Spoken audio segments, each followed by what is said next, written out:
Maybe you would just like to talk about your campaign and your plans, and then Yeah, I'd love to. we open this up for a general discussion. Is that That'd be great. And Theresa, that fit for you? I'm just here right now, Okay. you know, it's my focus. Theresa ran for the at-large seat last time. I ran for District 1. Oakland City Council. Yeah. City Council. Our other local That's the candidates. race that I don't have as an option. I live in unincorporated Marin County, and we're in this gray zone with zero representation. Although I have to say, I did meet my supervisor for the first time the day before yesterday, yesterday, and secretly recorded her, which I learned afterwards was not so okay. But so I haven't shared that video, but I took notes. We're in. I don't know if you've been following this at all, but Why don't you take it back?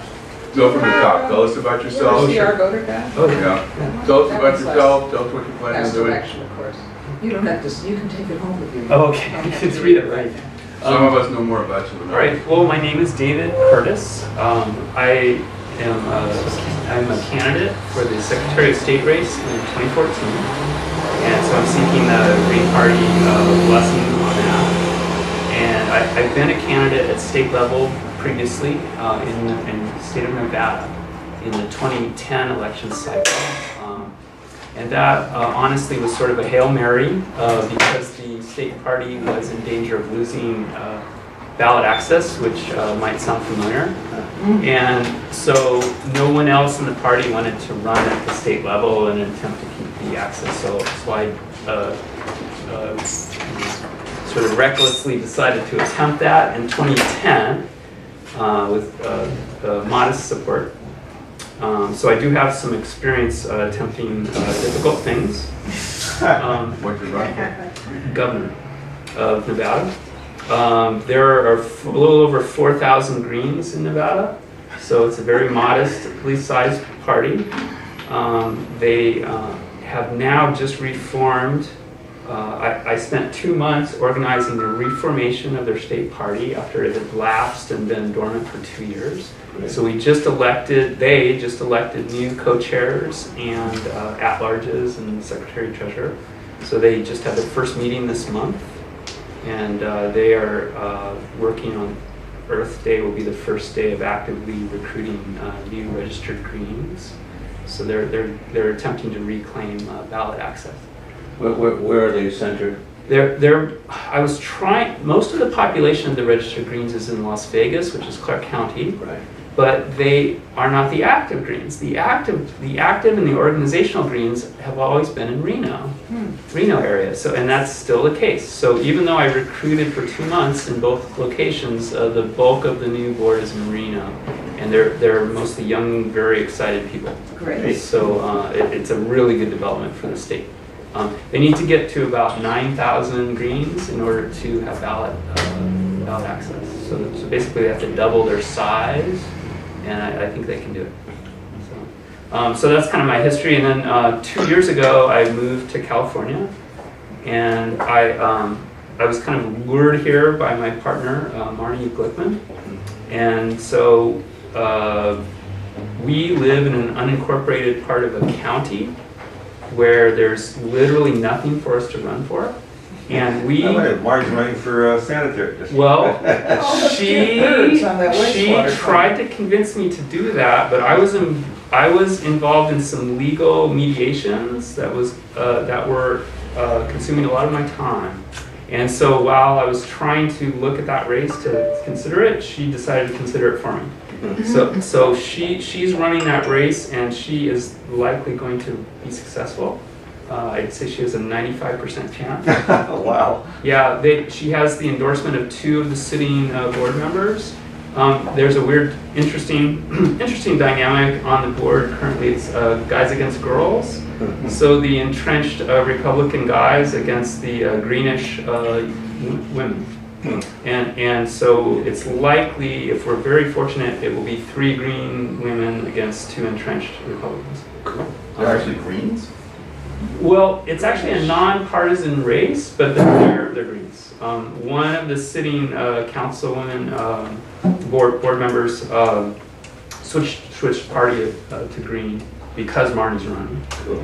and the others was already. Wow. Right. So it's a really good development. And the other thing that's happening in Marin is we are trying to actually create a town. So where we are, it's not a town, and there's about 5,000 or 6,000 of us, and we don't feel we're represented at the county level because the counties are so big, and we aren't represented at the county level. As much as she's trying, the representative is trying. She really is. So we're trying to form a new town. Wow. It's likely going to be called Lucas Valley, the town of There you Lucas are. Valley. So that's an ongoing legal thing that's going to take a while. Get George Lucas to support you. It's basically a We know where petition. Lucas Valley Road is, right? Yeah, it's north of the bridge, about 20 minutes. So that will be a petitioning process where we get X number of people to say, yeah, we want to be a town. Is it people or property owners? Yes. There are multiple categories that can sign. There's three paths, Right. but basically one of the most obvious ones is property owners. Is that for 2014 or later? That is, we just have to draft the No, I initiative. mean, the momentum. Is it building that it's going to happen by 2014, you think? Or Everybody I talk to wants it, okay. and we don't know how soon we can get it online. We'll have to get a 100-something thousand signatures. In any case, this could happen simultaneous with your Secretary of State campaign, you're saying? Oh yeah, they're initiating. Yeah, it's a yeah. Speaking of the Secretary of State campaign, Yeah. Okay. the sanitary district is fascinating. All right. Well, it's actually not fascinating. It's impossible to get And you're anybody really to needed. focus on it. So why did I pick the Secretary of State race? And the reason is To fight there's for there's literally no local race I can run for. And so the next logical thing would be assembly.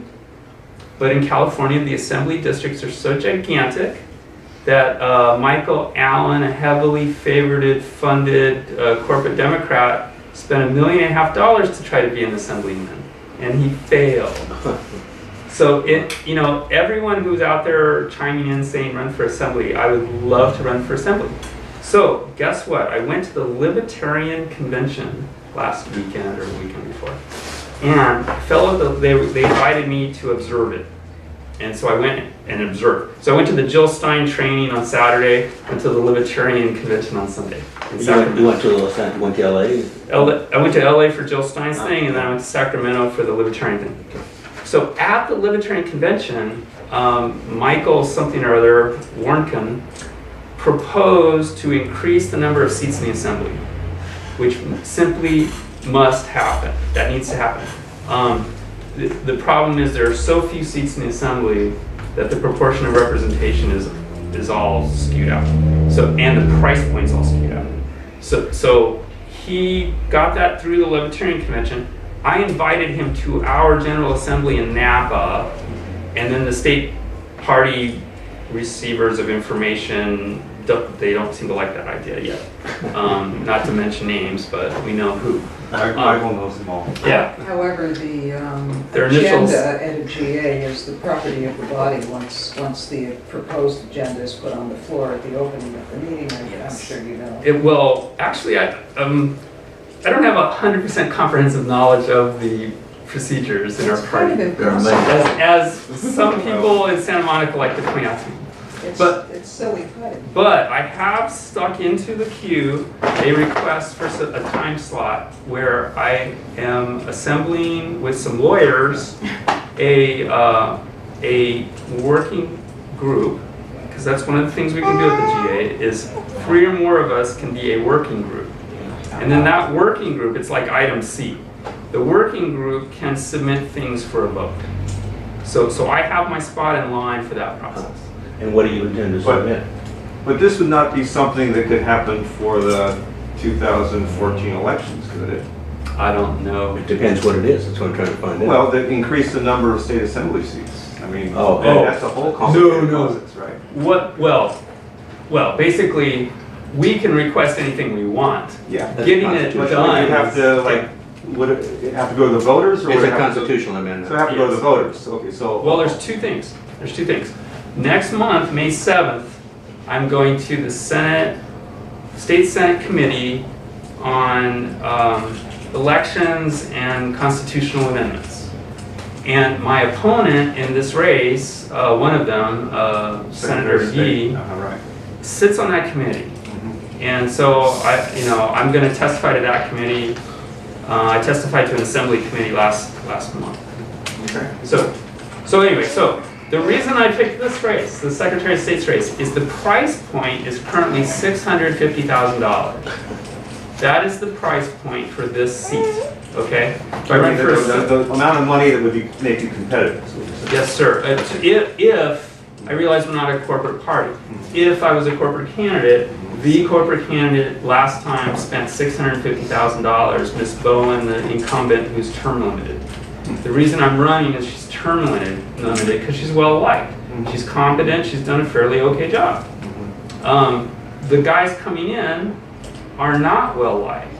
They are old boy, good old boy. They've come up the ranks. That Yee was a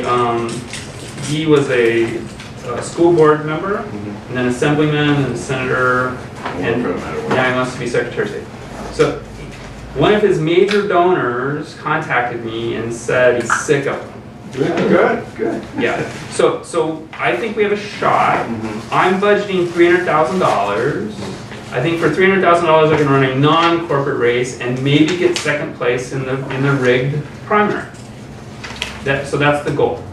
The only goal is get second place in the rigged primary. Then my votes count in the general, and we're good to go for another election cycle, regardless of motivating people to go register, which we also should be doing. So that's my drill. Only if you get 2%. Yeah, only if I get 2%. But here's the Well, wait, thing. Prop 14, it doesn't matter anymore. Yeah, it does. No, it still matters, yeah. No, I say if Prop 14 is in place, then they, oh, well, you're right. Well, that's you're right, step- you're that's right. step two. In the general, you're I right. am. You're right. That's step 2. I'm only concerned with step 1. You I might- make second place. Right. That is my goal until June. Well, actually, Second place. in a race between two candidates, you're almost 99.9% assured of getting 2%. I mean, you're probably going to get 20% even if you stay home and sleep.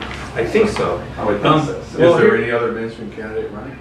Yes, there are there are currently 5 Democrats and 1 Green, and the dynamic I've witnessed in 2 election cycles now is a sleeper Republican registers the last day and sneaks in and gets second place and nobody even heard of him. You notice it didn't happen with the Dianne Feinstein race. Yeah. That there were all these no-name Republicans and no significant Republican filed. So that was She's very well interesting. known though, Yeah. as you're Well, saying. we already have a Republican.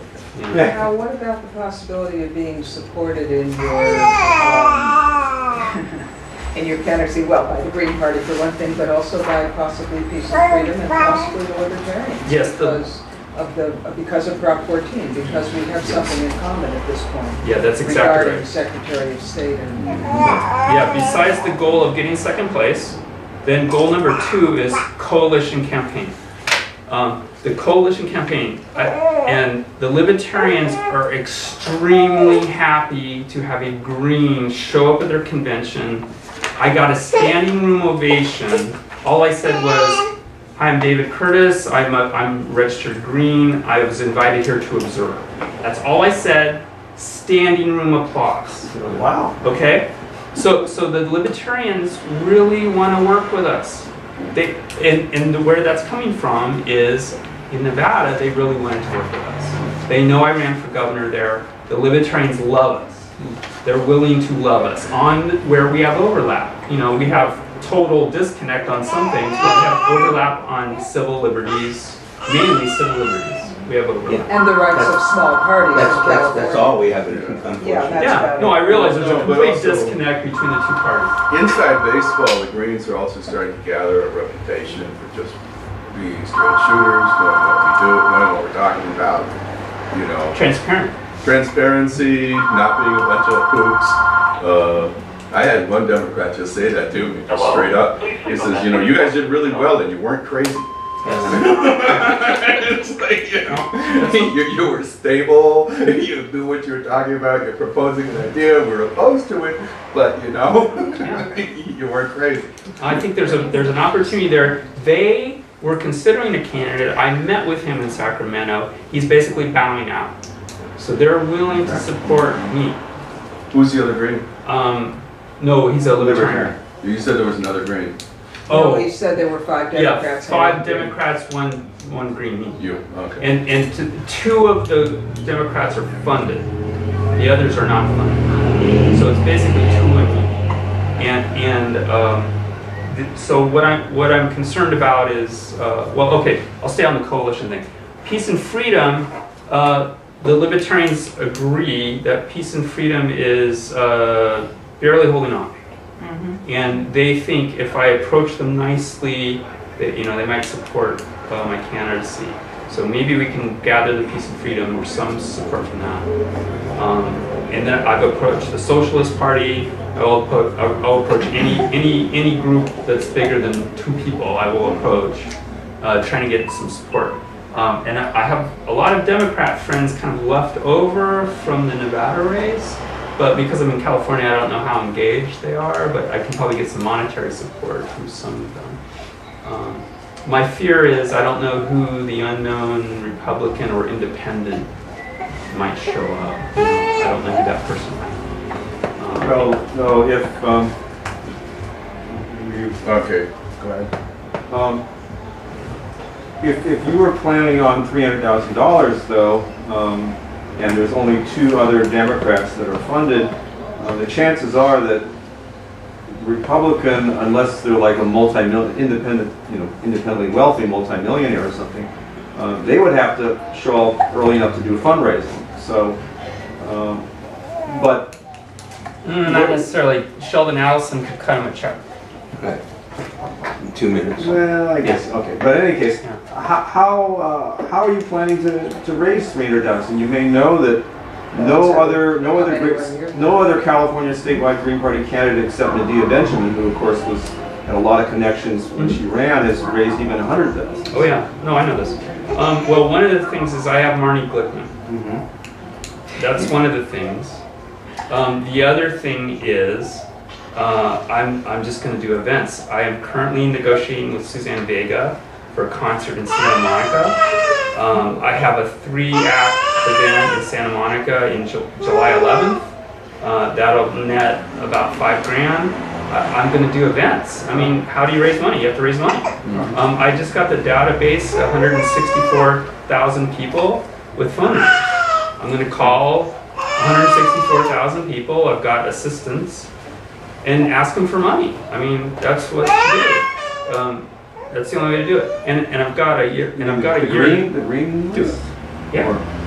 I got the voter. I got the There's only voter. 110,000 greens. There's 164,000 on the list, and I think there's some of the I previous. think Not they, at the voter list. I think they haven't deduped it, and I think there's some bad addresses. Because I think there's only 110,000 greens or 115,000.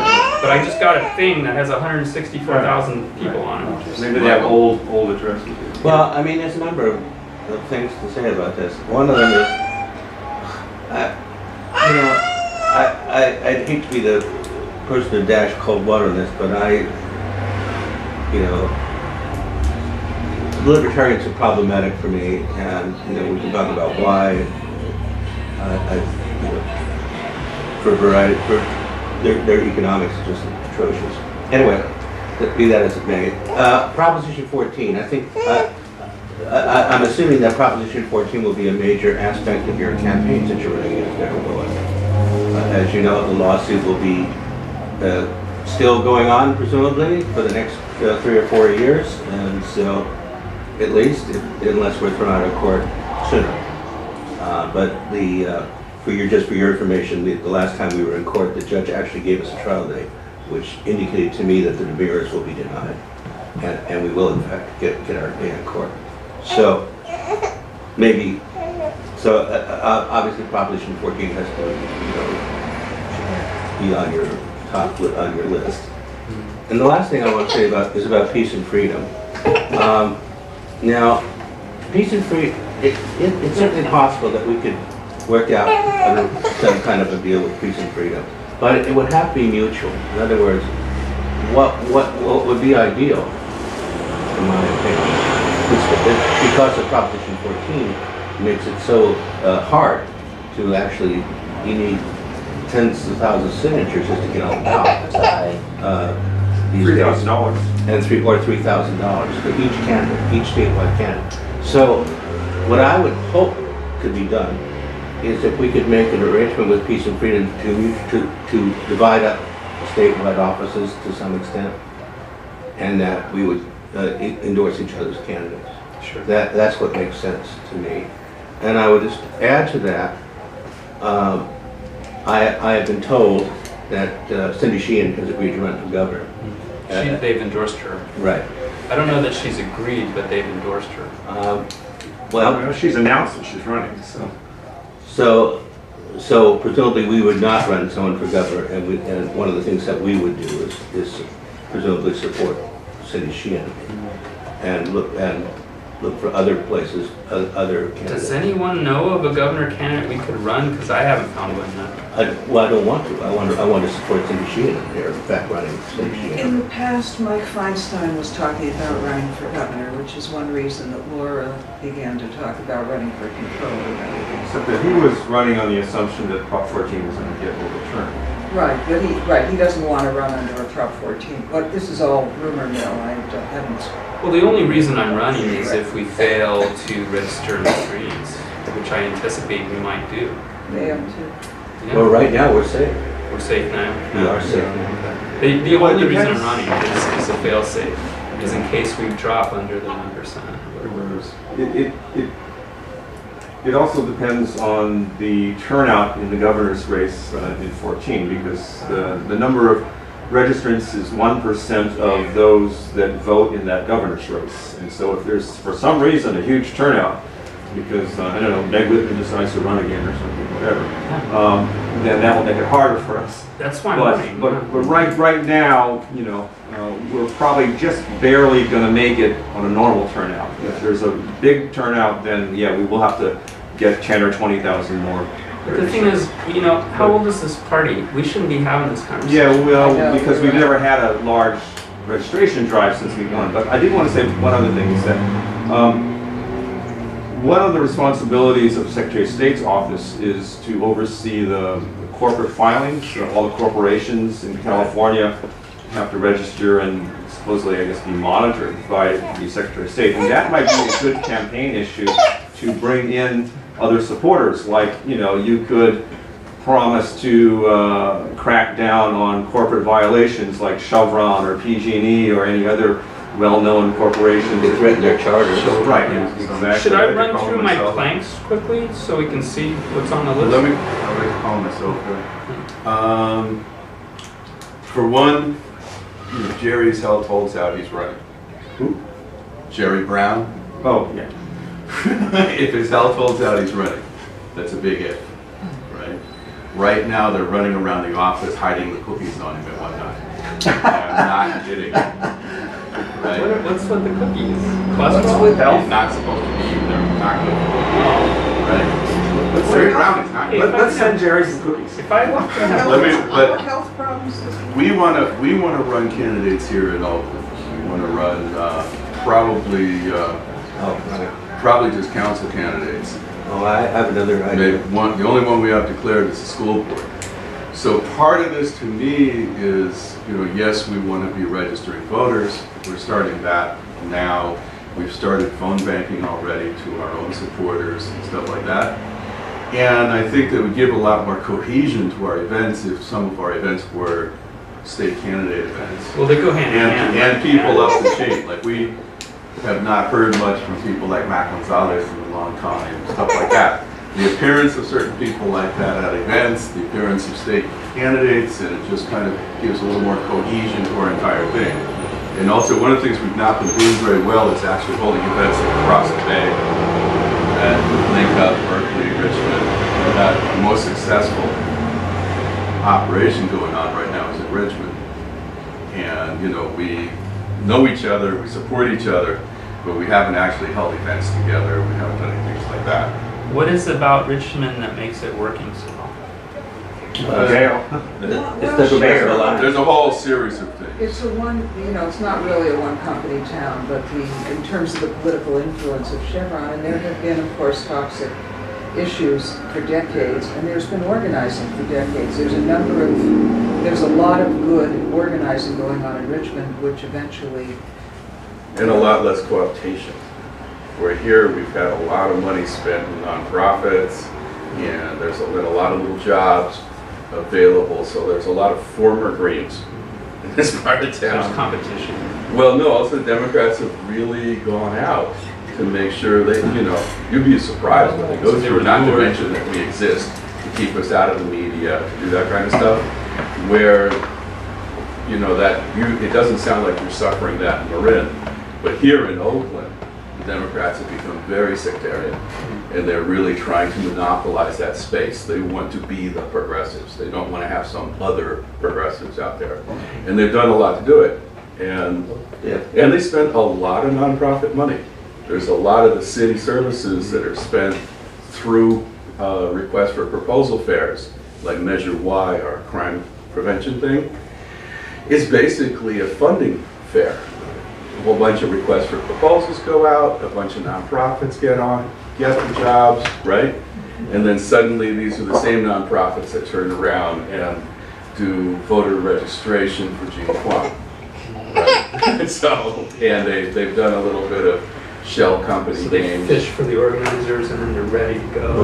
Right, and they're really, really intolerant of anybody not being Democrat. And that is a difference in Richmond, is there are some decent Democrats who want to work together against Chevron's influence and with Greens. And that because they were working at Chevron, they were already on the outs. Yeah. And some of That makes this, sense. Well, Marin, we're struggling with different issues. Yeah. There's definitely some struggles going on. There's class struggles there. They're trying to figure out how to respond to the affordable housing state mandate, and people want to do the housing, but the people that have been in the communities for 30, 40 years are extremely resistant to it. And so I'm in a lot of mediation issues right now with hundreds of people that are just extremely angry about the state mandate. So we're trying to broker a compromise position between providing 700 houses and providing 0. And historically it's been 0. So right now we're at about 200 houses that the community is willing to absorb. And I think it can be 500 houses. But it's a very complex issue. The state has identified 15 sites right in my sleepy little village. So all the NIMBYs are just completely freaked out. And so there's meetings every couple of days of freaked out people. And I've been working on that for a couple of months now. To get back to the Secretary of State race, I think it would be useful if you could just highlight your main campaign planks, because if this campaign is going to take off, then I think it's going to need to have some galvanizing campaign planks that will get the voters to vote outside the two-party system. Yeah, I'll just rattle, and I've been working on this list. It's been under development. It's not ready for prime time. And I'm just converting the servers today, so the ready for prime time site will be probably tomorrow or the next day. So this is just from the blog. But so far, election reform, establish public campaign financing is probably number 1. Establish a policy to revoke the top 2 primary and initiate approval voting. I realize that's a legislative goal. Debates must be public and include all credible balloted candidates. I think that's credible on this ballot. Yeah. Everybody votes, automatic voter registration at age 18. The feedback I've received on that line item is that there are some young people that are resistant to being automatically enrolled in anything that's government related, and they don't want to be data mined. So that's the only negative feedback I've received. Proportional representation, all parties at the legislative table.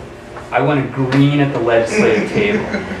You know? I'm a real strong supporter. Yeah, we need okay, we got 1%, we need 1% of the seats at the legislative That's table. proportional representation. Yeah, we Yeah. need more, we need more seats, and we need at least 1% of them green. Yeah. More seats is difficult, because then they say, oh, we gotta spend more money on legislators, paying more people's salaries. So Well, those, I agree, because California is like one of the worst. Many other states have more than 100 in the state assembly. California is the biggest state, and we only have 80. well, here's the thing, the libertarians want it. They don't want government, and they want more seats. Yeah. That's how dumb it is. I mean, everybody wants it. So those are the ones that are obviously part of the Secretary of State's job description. Then I have others that aren't part of the job description, but I put them in here because we have a missing in action governor. So what I'm hoping is I will put in planks that will become public domain.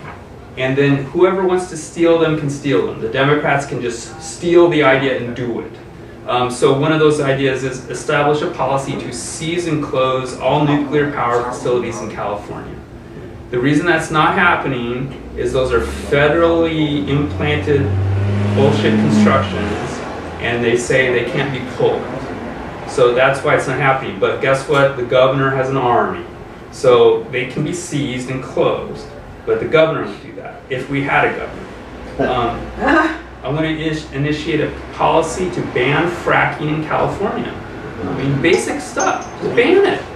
Now the Secretary of State can create policy that relates to statewide businesses. I could pull the license of anyone who wants to frack. Right. Just revoke their license. It's an administrative action. All right? Everybody votes, revoke. Okay. Revoke, allow the license to expire of firms that conduct GMO food production. Revoke it. Oh. Pull their license. Lobby the governor, if we had one, he's currently in China, to end mandatory minimum sentencing. End it. No mandatory minimum sentencing. You'd have to issue pardons. Yeah. Yeah, let go people. Establish a policy to legalize cannabis at the state level, and I would leave it up to the locals. Support divestment from fossil fuels at the state level. You know, basic stuff. Prioritize domestic infrastructure maintenance and adaptation for climate change. It's going to have to happen. Marnie Glickman's going to be doing it in the sewer district. They're right on the bay. They're going to have to move their whole facility or create these berm transitions, which they're going to do that one. They're going to transition the berms. With the controller, Laura Wells, once she's elected, at the state contracting level, de-emphasize global just-in-time delivery systems. So anything the state hires out that requires global just-in-time, we don't do that anymore. We get local vendors. Local. Advocate for this one is not doable at the state level. It's a local thing. I'll get Marnie to do it. Advocate for local zoning changes to allow persistent vacant real estate product to trigger mixed-use overlay. So if you've got a chronic building that's a crack house, guess what? You can go in and do mixed use. It would be automatically trigger mixed use development. So that alone would get every architect in the state's vote. And then I echo the Libertarians' party's recent call for increasing the number of seats in the state legislature. You know, it's no-brainer, and except for 2 people in Santa Monica. So, Does the Secretary of State sit on the Board of Regents? the Secretary of State sits on.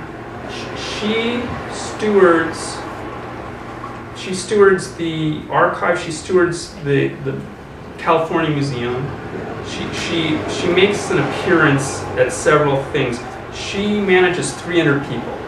So those 300 people sit on those things, and she oversees that structure of 300 people. It's the lieutenant governor that sits on a lot of those things. Right. Yeah, but she has a lot of soldiers that are doing things. Can I speak? It seems to me that if you take the job of being a statewide candidate, you take the job of being a statewide leader of our movement, and that the things that you're advocating are not just the things that are related to what you're running for. Agreed. but you're representing all of us Greens.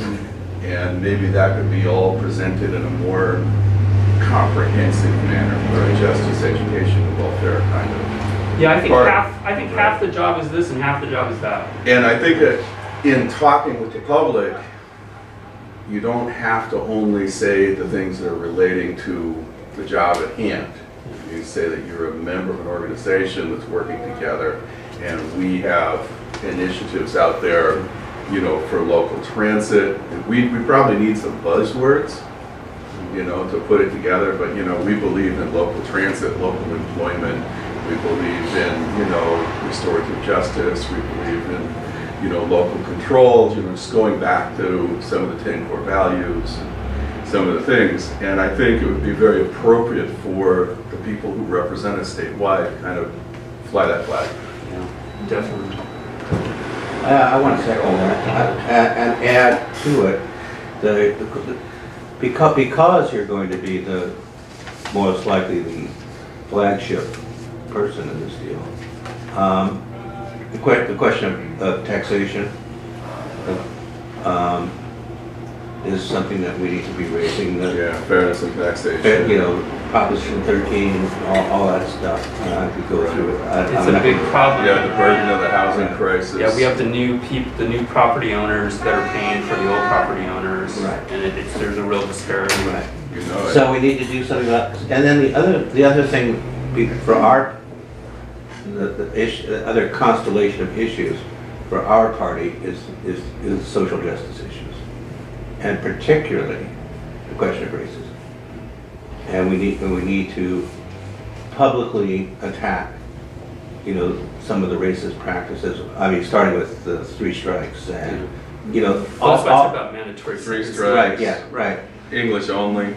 Right, I mean, there's a whole constellation of issues of social justice that I think would be appropriate for you to take on as the flagship candidate. And that's one of the reasons too. I'm kind of hindered in that aspect by being seen as originating from Marin, because it's a very white place.